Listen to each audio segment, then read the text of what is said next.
Hello children, welcome to our YouTube channel. I am a teacher Dakshayani from Bhadasnath Metric Higher Secondary School, Arakonam. Children, today we are going to see 10th standard biology chapter 15 nervous system.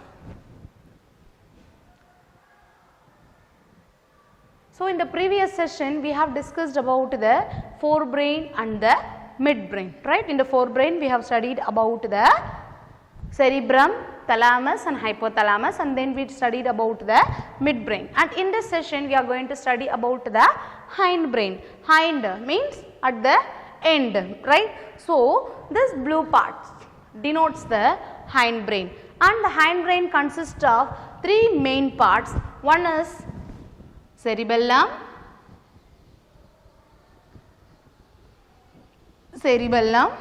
so this is the cerebellum, and this bridge like structure we call it as a pons.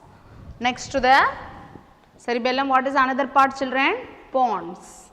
And the last part of this is a medulla oblongata. What we say? Medulla oblongata. Medulla oblongata. So these are all the three parts of the hindbrain. What are the three parts, children? Cerebellum, pons and medulla oblongata. Now let us discuss the functions of all these three things. So first we are going to study about the cerebellum. So which is cerebellum here, children? It is a hindmost part, and this is the cerebellum. This is a cerebellum, and cerebellum also has two hemispheres, right? And it is the cross section of it, and it is connected by a structure called vermis. So cerebellum has two hemispheres.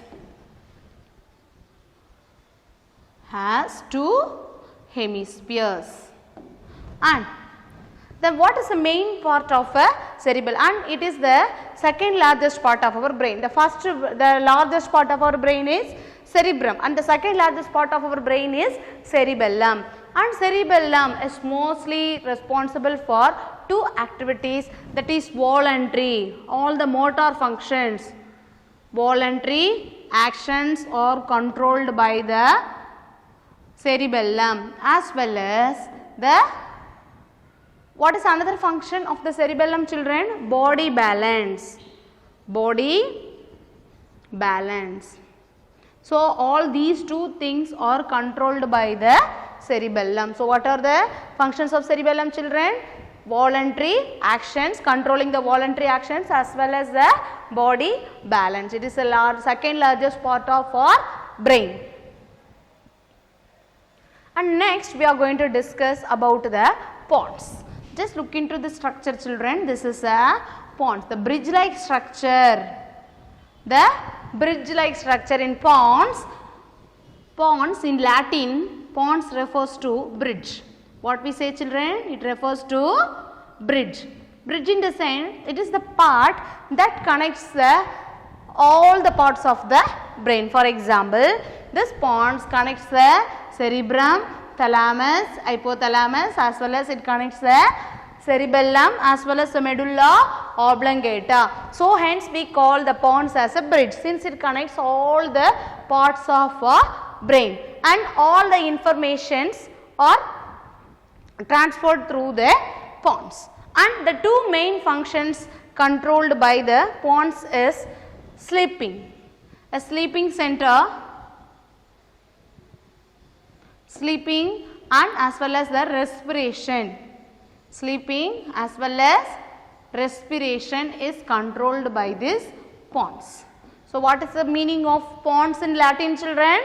Pons refers to bridge, because why it is called as a bridge? It connects almost all the parts of the brain. So finally in the hindbrain we have discussed about the cerebellum, which is the second largest part of the brain, and then we discussed about the pons which act as a bridge. And now we are going to discuss about the brain stem. This structure we call it as medulla oblongata. Medulla oblongata.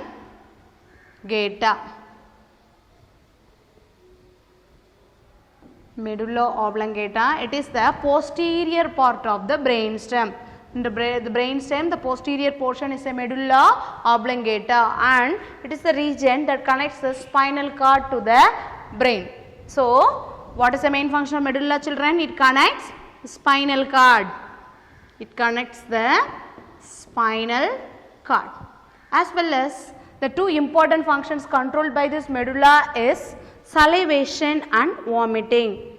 They may ask in one mark question, the vomiting center is present in salivation and vomiting is controlled by the medulla oblongata.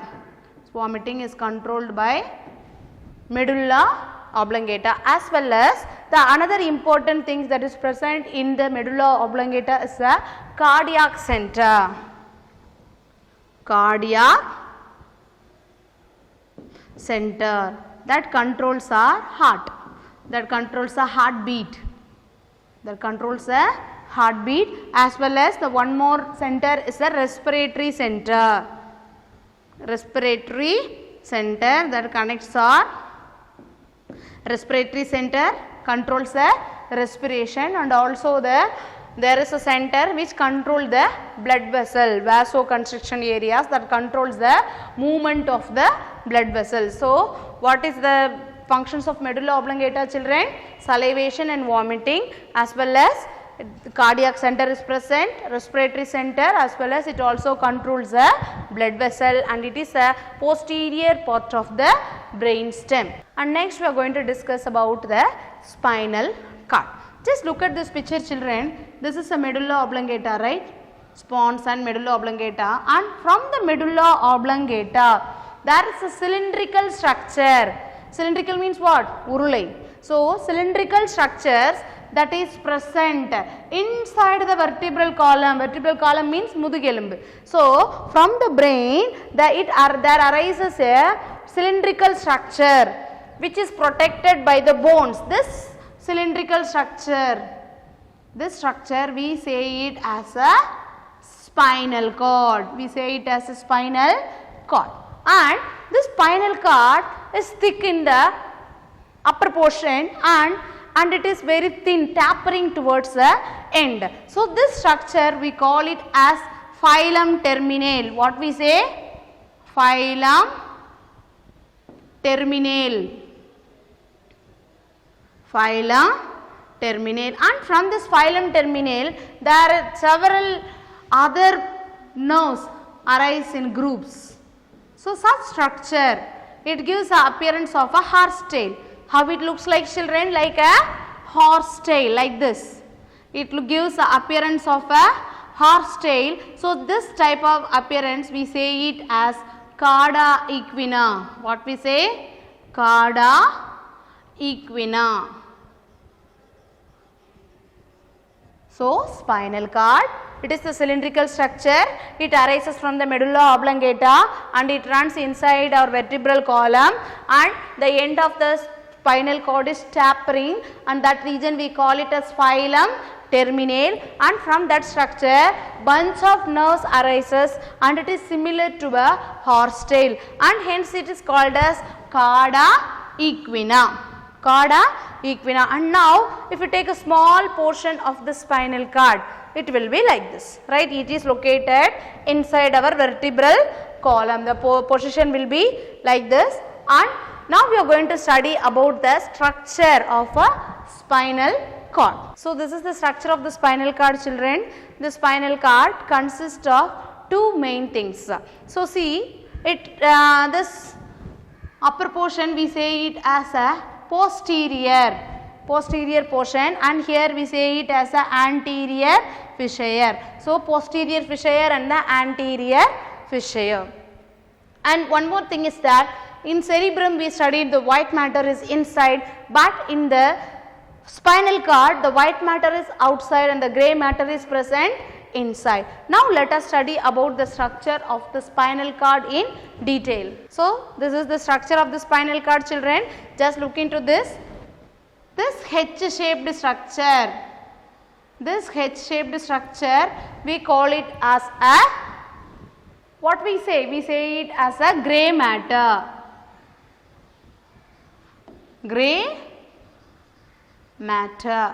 And outer to it is a white, this is a white matter, and it possesses a central canal. It possesses a central canal here. The small opening is found in the middle. We call this as a central canal, and central canal, what is present? Cerebrospinal fluid. The fluid is present in brain also. It is present. It surrounds the brain as well as it surrounds the spinal cord. And now we are going to study the structure of the spinal cord. The spinal cord, in the upper portion, in the anterior portion, it possesses a fissure called as posterior fissure. Posterior fissure, and at the lower end it possesses the anterior fissure. So this both here only this H-shaped grey matter is present, and from the posterior what arises? The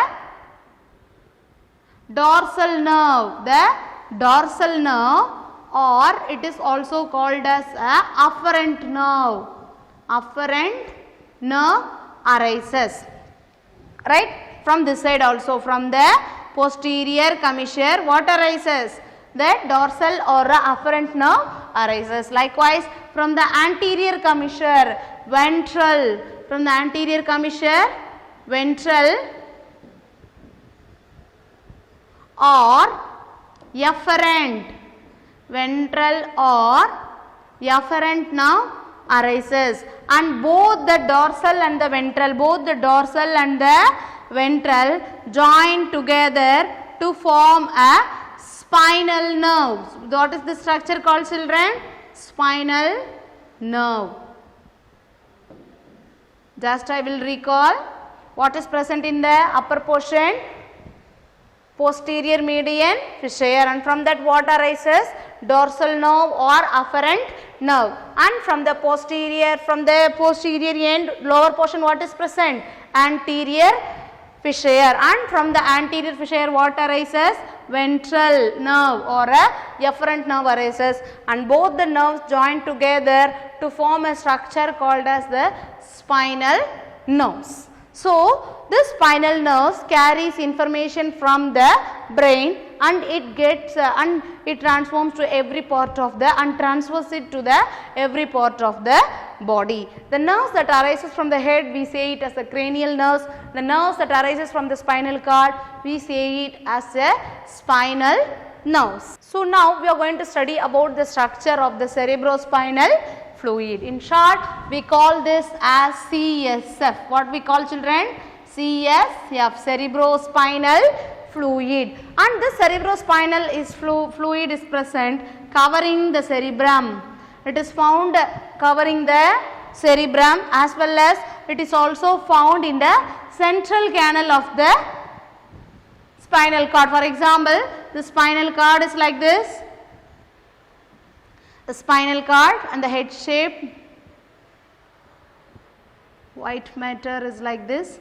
This head shaped structure is a grey matter, and this is a white matter.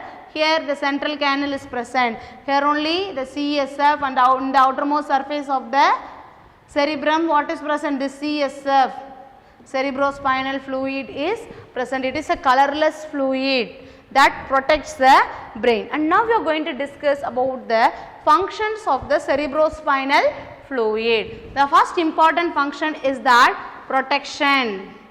It protects the brain. It protects the brain from shocks. It protects the brain from shocks and sudden jerks. Adirvu, right? Suddenly due to some accidents or something, the shocks will not reach the, already the brain is protected by the skull, but from the skull the brain is separated by means of this cerebrospinal fluid. And next one, it also cushions the brain.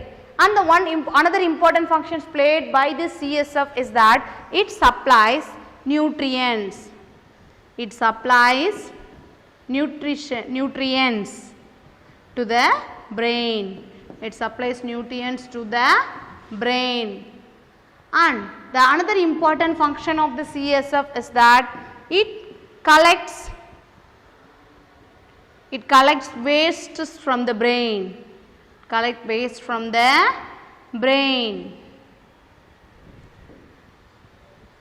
It collects waste from the brain.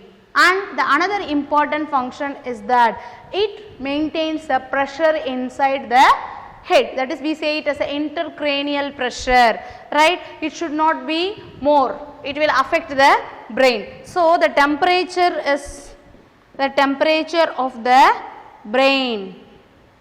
Intracranial pressure, that is a temperature or the pressure, mainly the pressure inside the brain is controlled